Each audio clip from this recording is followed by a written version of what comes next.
250 miles above the Earth. A satellite camera lens is focused and snapping high-resolution images.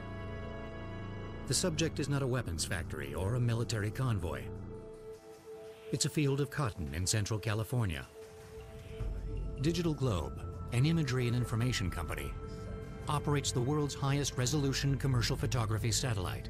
Its images have many uses, even for a growing number of farmers who are now using the high-res photos to gather intelligence on their fields to maximize the harvest. When you stand on the edge of a field and you look across the field, it all looks the same. From the satellite, you can see exactly where things are. We're seeing areas that are weak spots and strong spots in fields. And this is where you make your management decisions that improve your yield, improve your production, improve your management of that crop. In this particular cotton field, satellite imagery is helping to prepare the crop for harvest. Before the cotton bolls can be machine picked, the plants must shed their leaves. To accelerate the process, a saltwater type defoliant solution is applied to each and every cotton plant. Before satellite photography was possible, a uniform amount of defoliant was applied to the entire field. Now the space-based photos give the farmer the power to cut costs with a process called variable rate technology.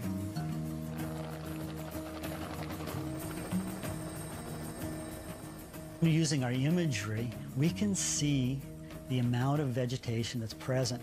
We can create a map that shows that this is the denser area of the field, therefore it should get a greater volume as our defoliant. And this is a weaker area of the field, or a less dense, and so it should get less defoliant.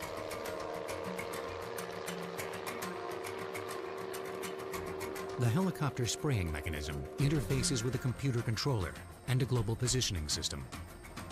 So as the helicopter is flying along, the GPS system is telling it exactly where it is in the field. It's reading the map that's in its controller, and it's applying the appropriate rate of product. The satellite is simply one more tool in the belt of the 21st century farmer. In a world where globalization has sparked fierce trade competition, improving the efficiency of the harvest has become a matter of survival.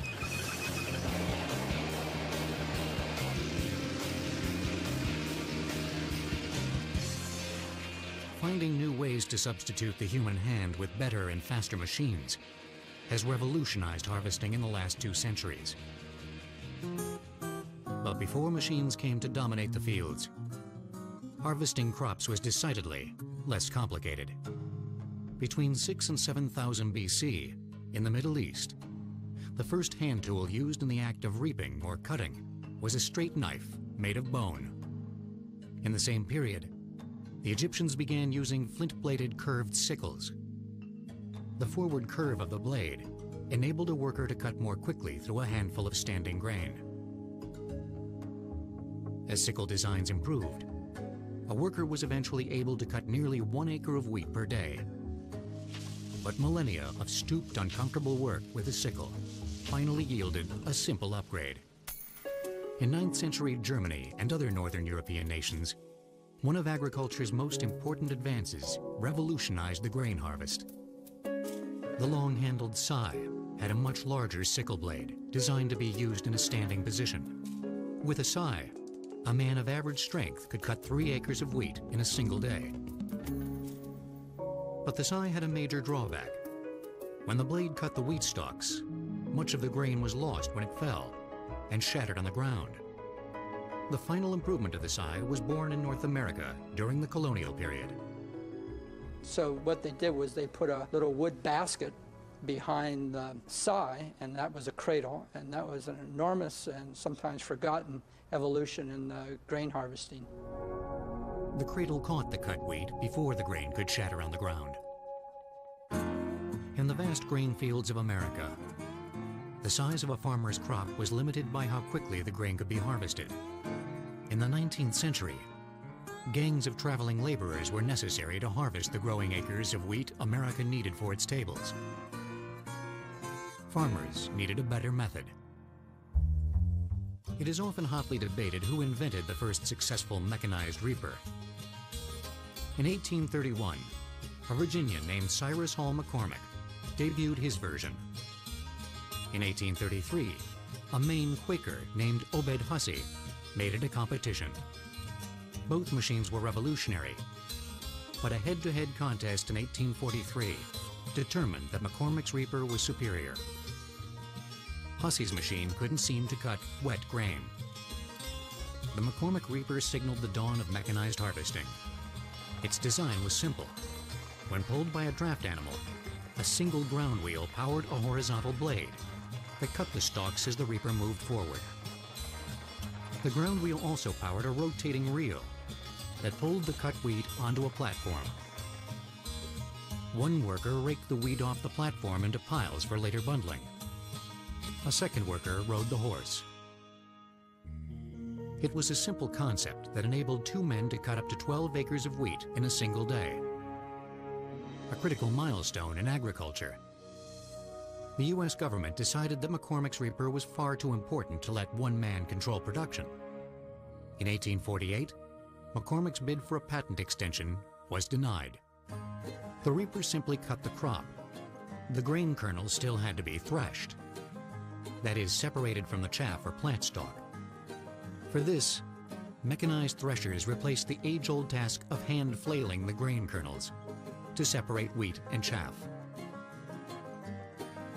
While most believed that the future would revolve around the reaper and the separate threshing machine, one forward-thinking Michigan tinkerer disagreed.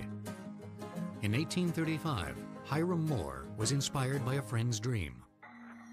In the dream, a huge machine drawn by horses was cutting and threshing great quantities of wheat in a single operation. Moore pursued the dream and constructed the world's first combined harvester. Early reapers simply cut the wheat, but it still had to be threshed at a later date.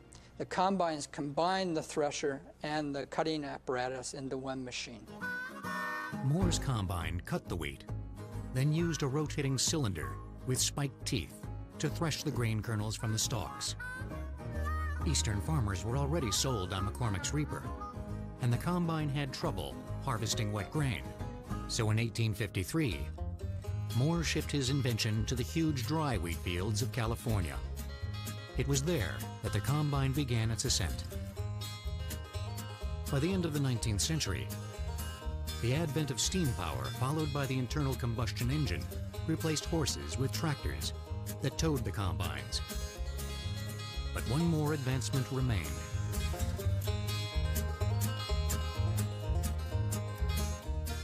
After the Second World War, self-propelled combines became a reality. And with the evolvement of self-propelled machines, then the ability for a producer to gather more crop in an expedient manner really ballooned and caused a revolution in the ag industry.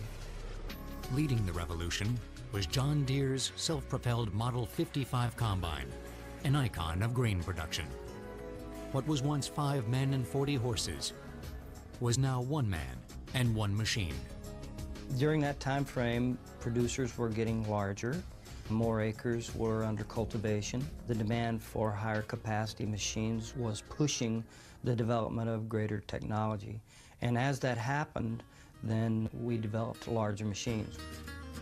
The Model 55 brought in the harvest through the mid-1960s, providing the blueprint for the modern combine. It took the basic cutting and threshing mechanism pioneered by the first combines, gave it multiple speed settings, and made farmers more self-sufficient. In today's John Deere STS combine, the cutting and threshing operation has reached a new level in speed and efficiency. As the wheat enters the combine's header section, it is cut and then conveyed into the heart of the combine. Here, the threshing and separation process divides the wheat kernels from the rest of the crop. The actual threshing is accomplished with a rotating 26-inch diameter cylinder, lined with rows of threshing elements. When the cylinder turns, the threshing elements move the crop against a curved perforated plate, called a concave. This impact knocks the grain from the stalk, and the kernels of grain fall through the concave openings. The clean grain is then moved to the combine's grain tank. The wheat is then offloaded into trucks in a non-stop operation. What was once a grueling, tedious hand harvest is now a push-button, air-conditioned drive in the country.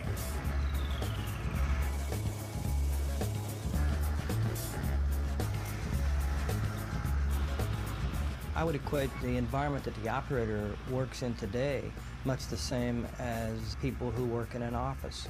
In an office, you expect a quiet environment, a comfortable environment, so that you can get your job done. Our cabs, our enclosures today are much the same. These personal offices may be cushy, but they're all about the business of harvesting. Mechanization of the grain harvest was a natural progression of improved tools replacing human hand labor. But could technology develop a machine that simulated a human hand in the cotton fields? It resembles a giant bug, eating its way through a sea of white. But this modern cotton picker is no slouch. It can harvest enough cotton in 10 hours to produce 20,000 shirts. It was called King Cotton, and the 19th century American South was dependent on it.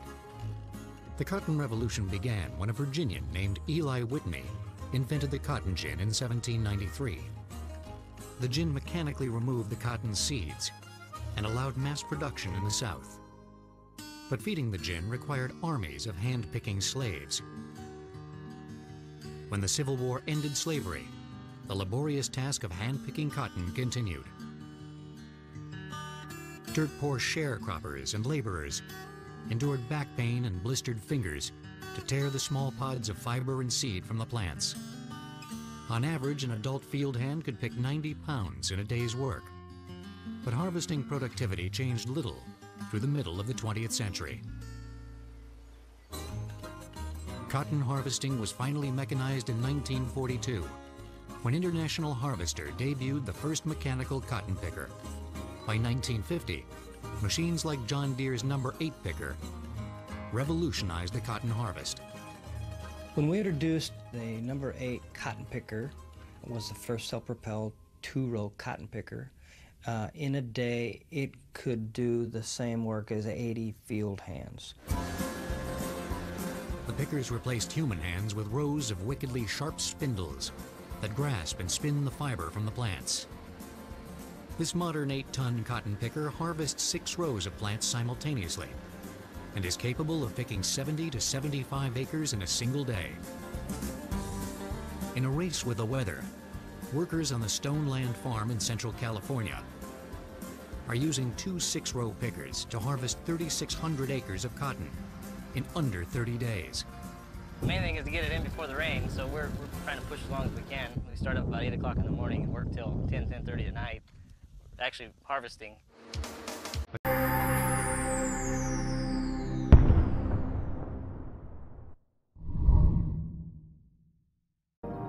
"250 miles above the Earth, a satellite camera lens is focused and snapping high-resolution images. The subject is not a weapons factory or a military convoy. It's a field of cotton in Central California.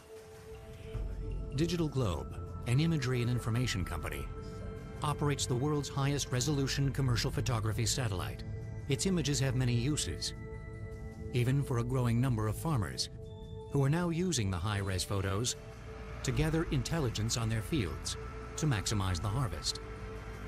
When you stand on the edge of a field and you look across the field, it all looks the same. From the satellite, you can see exactly where things are. We're seeing areas that are weak spots and strong spots in fields. And this is where you make your management decisions that improve your yield, improve your production, improve your management of that crop. In this particular cotton field, satellite imagery is helping to prepare the crop for harvest. Before the cotton bolls can be machine picked, the plants must shed their leaves. To accelerate the process, a saltwater type defoliant solution is applied to each and every cotton plant. Before satellite photography was possible, a uniform amount of defoliant was applied to the entire field. Now the space-based photos give the farmer the power to cut costs with a process called variable rate technology.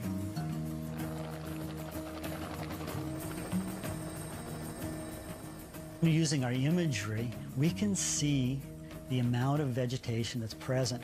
We can create a map that shows that this is the denser area of the field, therefore it should get a greater volume. Putting it in the field, letting it dry, and then hauling the bundles of grain to a thrasher where they'd separate the straw from the grain. So the combine combined all those operations at once, and that reduced labor use quite considerably in rice harvest. Mechanically, the modern rice combine uses the same principles as the wheat combine. The difference is in the ground. Rice grows in fields submerged in water. The water is later drained so the combines can begin the harvest. Because the ground is saturated, the first rice combines used tracks to cope with the muddy terrain. Today's combine can overcome the mud with wide, high-traction tires. In a 10-hour day, this machine can produce up to 6 tons of clean rice. Modern combines have pushed high-capacity harvesting beyond what was ever dreamed possible. The new challenge is equipping the massive machines with tools that gather intelligence. Computer-controlled monitors and sensors are driving a new farming philosophy called precision agriculture. The concept of precision agriculture is one that is trying to allow a farmer to farm on a large scale the way you garden in your backyard on a more intimate scale. Today's combine has the ability to measure the quantity and the moisture content of the crop on the fly. Information the farmer can use to make adjustments and ensure the crop he is harvesting is at peak condition. The machine can also use global positioning devices to map the entire field and track the combine's location in it. By producing a yield map, the farmer can determine which areas of the field are producing less and for what reason. Using this precision intelligence, he can plot ways to improve weak spots for a more successful harvest in coming years. The harvesting of field crops may have become a satellite-assisted operation, but while impressive, such high-tech progression is irrelevant to hundreds of other crops, including the sugar beet. Sugar beets are root crops that grow and must be extracted from beneath the ground. The sugar beet is a much desired crop in a sugar-obsessed world. Extracting pure sucrose from a sugar beet is a massive enterprise of traffic control and basic chemistry. Centralized sugar processing plants coordinate a beet harvest season that can last more than 6 months. Basically, sugar beets are harvested in what's called the campaign. The factory needs about 4,000 tons a day to operate, and those 4,000 tons are assembled from various growers' fields, usually in a particular area at a given time of year. Sugar beet harvesting was a one-at-a-time job that required a deft touch and a strong back. Sugar beets grow just beneath the surface, and workers used pitchforks to flip or pop the beets from the ground. Modern sugar beet harvesting begins after the leafy tops of the beet plants are cut or flailed. Once they're flailed, then the harvester is brought into the field, 4 rows typically, and they have lifter wheels. 2 29-inch in diameter pre-hardened steel lifter wheels rotate at a 65-degree angle and pressure or pinch the sugar beets out of the ground. They come right down below the beet and lift it right up and drop it onto a conveyor belt which rolls around a big drum, which helps knock off any loose soil because you don't want to ship soil to the factory. A Ferris wheel conveyor then delivers the beets to a parade of trucks waiting to speed the crop to the processing plant. 100 pounds of beets will give you 15 pounds of sugar. Every 100 pounds, by the time you get to 48,000 pounds, which is about a load of beets, you got over 7,000 pounds of sugar in that truckload. In addition to processed sugar, sugar beet juice produces molasses, while the pulp provides a high-quality feed for dairy animals. So it's a very complete utilization. I like to call the sugar beet the hog of the plant world. Every part is used. Mechanization has transformed the world of field and root crop harvesting. But when a crop is soft and delicate, machines need a little help. In 1965, a tomato with a thick skin came to the rescue of a failing industry. At thousands of farmers markets and supermarkets. Consumers expect to find fresh, hand-picked fruits and vegetables. And in most every case, that's exactly what they get. Fresh market produce is a hand-harvested commodity. Mechanized harvesting is typically reserved for those fruits and vegetables destined for processed products, such as juices, sauces, soups, and a host of preserved canned goods. The economic impact of mechanized harvesting is nowhere more obvious than the processed tomato. Rising costs and a labor shortage in the 1960s prompted scientists at the University of California at Davis to seek a mechanical solution. But tomatoes had special needs, so researchers turned to age-old plant breeding techniques. The problem was to develop a harvester that didn't destroy the tomatoes. Tomatoes aren't like wheat. Tomatoes are soft and fuzzy creatures, and you can't go out there and mash them in the field. It required a tomato that had relatively tough skin and was resistant to being handled by the harvester. With tomatoes, they had to develop a variety that matured all at the same time rather than stretched out over time, because they developed a system of mass harvesting where they harvest everything at once, so they had to have all the tomatoes red at the same time. The thick-skinned fruit saved an industry. Today, the machine-friendly tomato is planted extensively, and production costs have decreased by over 30%. The dusty task of picking and sorting used to require an army of laborers. The modern tomato harvester and 4 workers can pluck nearly 50 tons per hour. The machine lifts and consumes the entire vine as it moves through the field. As the tomato vine enters the harvester, it passes through a 4-inch gap that strips off the dirt. A large brush then separates tomato from vine. The vines are mulched and spit back into the field. Next, color sensors use photoelectric cells to distinguish between ripe red and unripe green tomatoes. The green tomatoes are ejected back into the field as fertilizer.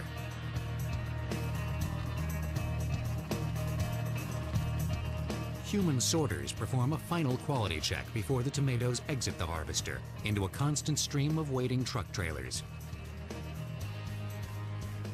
In a 90-day harvest period, a typical harvester operates around the clock, ultimately picking approximately 70,000 tons of soon-to-be processed tomatoes. Innovations like mechanical harvest have allowed that industry to stay in business, and that certainly is one of the key motivators for growers to look at mechanical harvest. For some crops, the transition to a mechanical harvest was a simple one.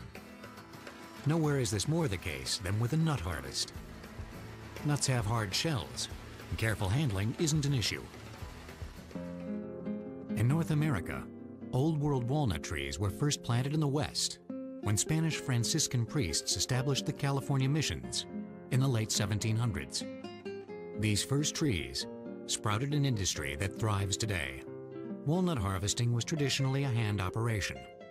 Workers using hooked poles shook individual branches, while oftentimes women and children stuffed the sacks. In the 1940s, a unique style of harvesting replaced the hooked pole with a variety of machine-driven limb shakers. Today, the mechanized walnut shaker moves quickly throughout the orchard on a single mission.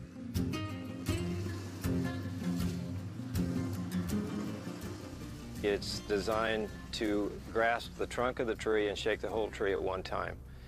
Today's trees are also designed to accommodate the new shakers, unlike the older, larger trees that we have to shake individual limbs. The shaking is actually performed by counter-rotating weights in the shaker's clamp arm. When the vibrating begins, the spinning weights create a shaking pattern that transfers energy into the trunk.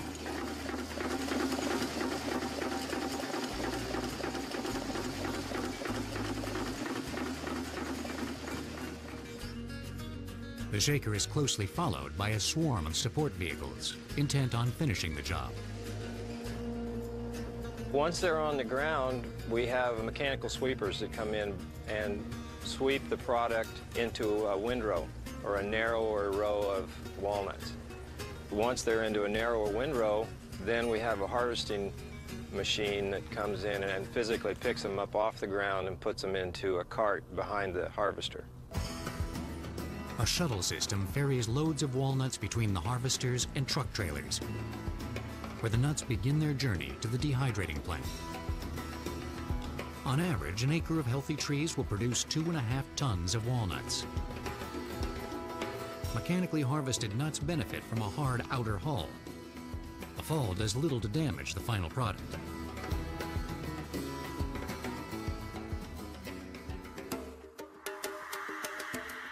In the case of the black ripe olive, hand-picking is still the prevailing method because it decreases the chance of bruising the delicate fruit. But with harvest costs as high as 60% of total production, some growers are turning to sophisticated shaker harvesters.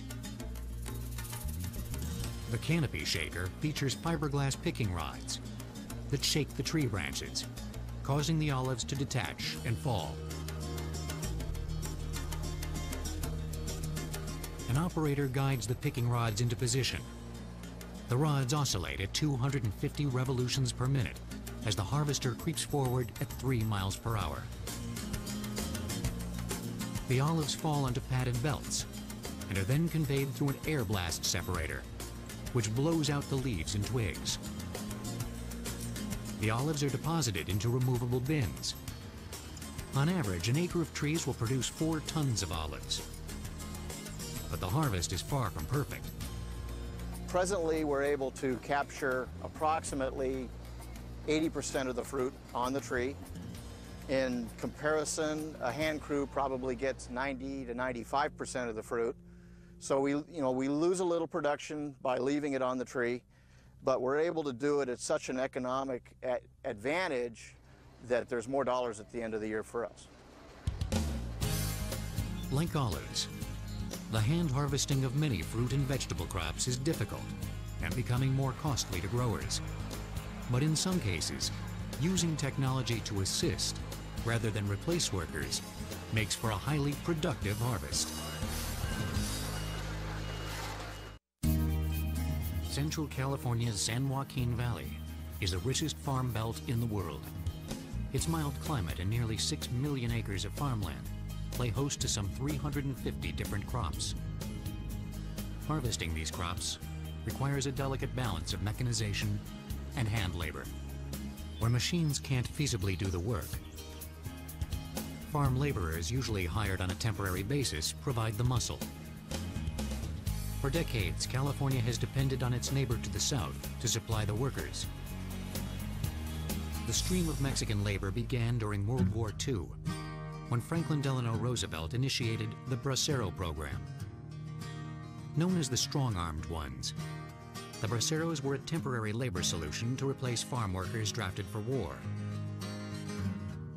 The solution proved not so temporary, and eventually nearly 5 million laborers came to the U.S. under the program, which ended in 1964. But the stream of Mexican labor continues today, often illegally. This ready supply of low-wage farm labor often reduces the grower's incentive to mechanize the harvest. And for the workers, the physical price of bending and lifting heavy loads is often very high. For them, a field of study known as ergonomics is making life better. Ergonomics focuses on the capabilities and limitations of the body in relation to a specific job, then tries to reduce heavy loads and prevent injuries from poor posture and repetitive motions. We say, well, are there ways that we can give them better tools? Are there ways that we can allow them to do less bending and twisting? Are there ways that we can have them not lift loads at all or not lift so much of the loads? The hand harvesting of lettuce was a difficult job that ergonomic studies began targeting in the 1970s. The mass harvest of lettuce still requires a bend and cut motion, with the worker trimming the outer leaves. But in the days prior to ergonomic study, workers packed the heads in heavy boxes and hand lifted them onto trucks. Back injury was a constant problem. At Dole Fresh Vegetables in California's Salinas Valley, A harmonious union of man and machine increases productivity and removes the worst physical stress. Like a giant factory on wheels, the lettuce harvester creeps slowly through the field as two-person teams pick and package individual heads, wrapping them in bags and placing them in boxes. Once a box is filled, a power assist roller helps the worker place it on a staging line. The loader used to have to pick up the 40 to 50 pound box from foot level and put it up on top of the deck. Now that's being done automatically by a conveyor. We used to have somebody get out there and staple boxes shut. We now have that automatic taper, which as we've conveyed the box up on top of the deck, automatically shuts it and tapes the box shut.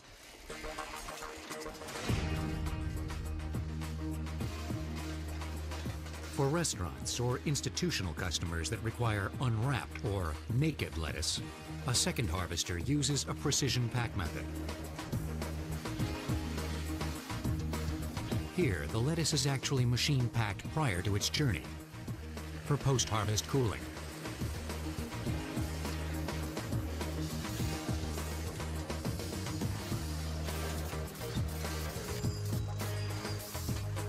The labor-assisting devices in the lettuce harvest help Dole workers achieve an output of 5 million pounds of iceberg lettuce in a single week.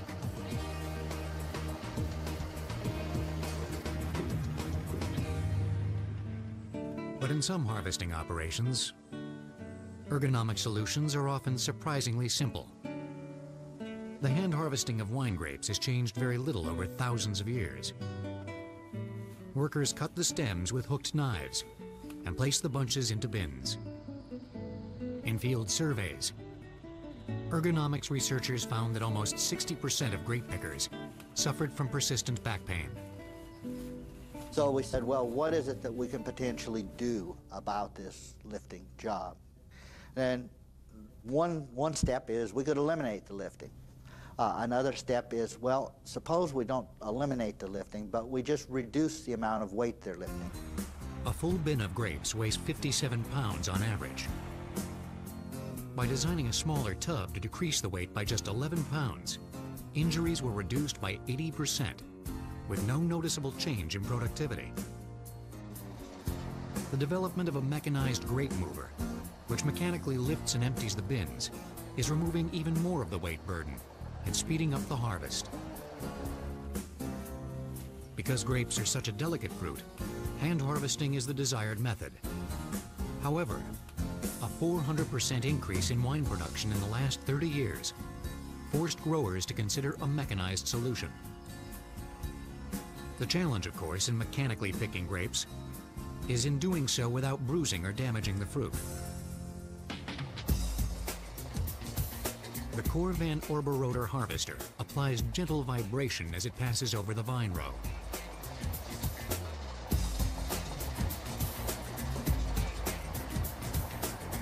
Nylon rods with rubber cushions penetrate the dense canopy.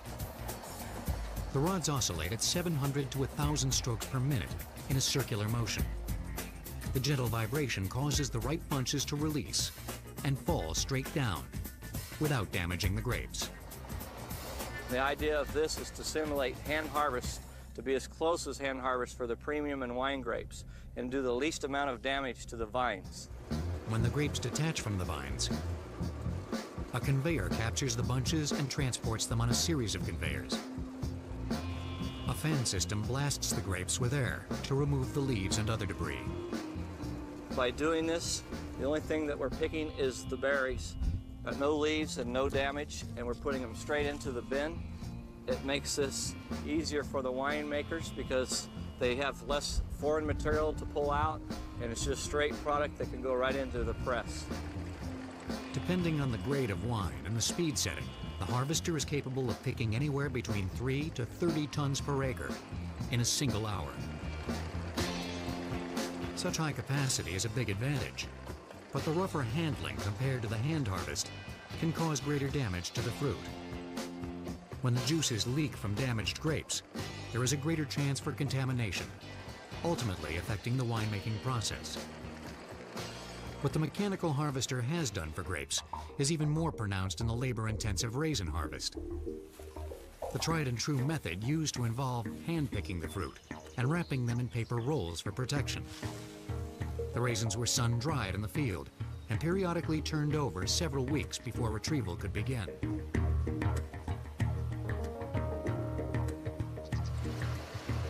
A new mechanized technique called continuous tray harvesting duplicates the technology of the wine grape harvester while eliminating the long and expensive process of hand-picking and then turning the raisins.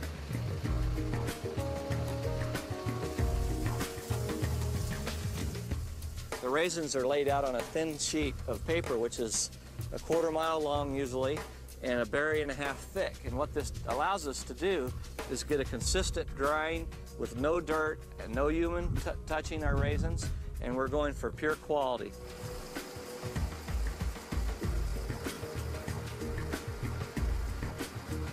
Cost-effective harvesting has built a strong case for mechanization. But the struggle between low-wage labor and the changing face of agriculture is a battle that is far from over. As science pushes the envelope in the fields of robotics and sensors, one wonders if the human hand may become obsolete in the coming high-tech harvest. In the boundless orange groves of Florida, hand laborers work long months to harvest the crop. The vast majority of the fruit is destined to become orange juice. Unlike many crops bound for the processing plants, these oranges are still mostly hand-picked. And that's a cause for concern among growers. In Brazil, cheap labor is threatening to price Florida right out of the business. The Brazilians can produce orange juice and deliver it to the United States with a 20% tariff imposed on them by the United States and be cost competitive with Florida orange juice. And so the growers are looking at the real possibility that if they can't reduce their costs, they're going to be outcompeted in the market. They've basically decided in Florida that they cannot compete on a worldwide basis unless they have a mechanized harvest.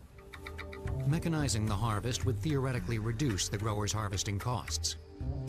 Until recently, an ample supply of low-wage labor kept Florida competitive.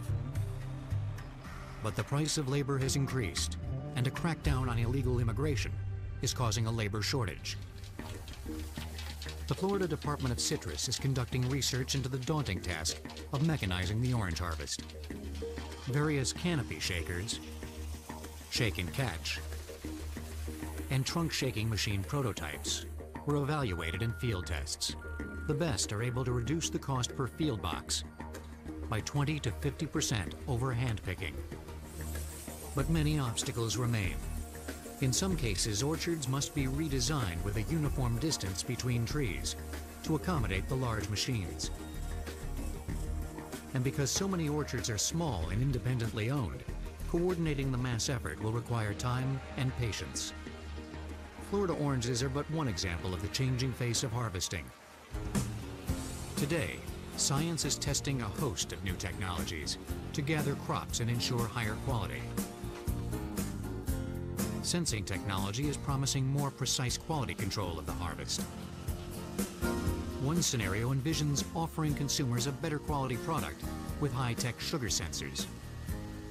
So that we want to develop a premium label, a batch of fruit that is guaranteed to be very high quality, and so the harvester would collect that and put it in a separate container. So you'd have a standard quality and a very high quality crop. Creating a caste system for fruit, of course, might be a mixed blessing for consumers, driving prices way up on the high end. But other sensor technology currently in development promises to bring prices down. A device known as the electronic nose contains 32 electric chemical sensors that simulate the human nose. By detecting the gas emissions of an orange, the nose is able to detect freeze damage, a devastating event that ruins the value of a crop. Being able to separate freeze-damaged oranges from healthy ones could save the industry millions of dollars in crisis years. Cost containment has always been the driving force of mechanization. Today, it is even threatening to take the farmer out of the combine. Named after the Greek goddess of the harvest, Demeter is a computer-controlled harvester equipped with a pair of video cameras and a global positioning sensor. This autonomous harvester is capable of harvesting crops more efficiently without the fatigue issues of a human-operated machine. Its precise guidance system turns the machine to cut successive rows in a non-stop operation while maintaining a straight-line accuracy of plus or minus 3 centimeters. The video cameras ensure that unexpected obstacles are avoided. In the even more challenging realm of fruit crop harvesting, the desire to replace the human hand is also fueling a move into robotics. In labor-challenged countries from Europe to Israel, robotic harvesters are an enchanting vision. But because of high costs and slow development, few of the robots are in full-scale production. But the technology is here to stay. You're going to see in the future robotic techniques coming in that will try to simulate the quality that a person can harvest with. So you'll see in the future robots that can harvest a strawberry without bruising it, or harvesting a ripe peach without bruising it. As we peer farther into the 21st century, the tide of globalization will continue to play out in the farm fields. While machines maneuver to cut costs and satisfy production goals, armies of farm workers struggle to find their place in a changing landscape. The collision of high technology with tradition has always been difficult, but the revolution started by McCormick's famous reaper has never stopped gaining momentum. You have to remember that Cyrus McCormick's epitaph was, "He made bread cheap." And in an age when people were starving, someone who made bread cheap was someone who made an enormous contribution. But could Cyrus McCormick have foreseen the firestorm of technology his simple reaper would initiate? In its never-ending quest to cut costs, mechanization has pushed the boundaries of science and transformed the age-old ritual of the harvest into a frenzy of accumulation, a literal shakedown of the world's orchards and farm fields. What the future will bring to the harvest is anybody's guess. But the ever-evolving relationship between man, crop, and machine will ensure more than ever that humanity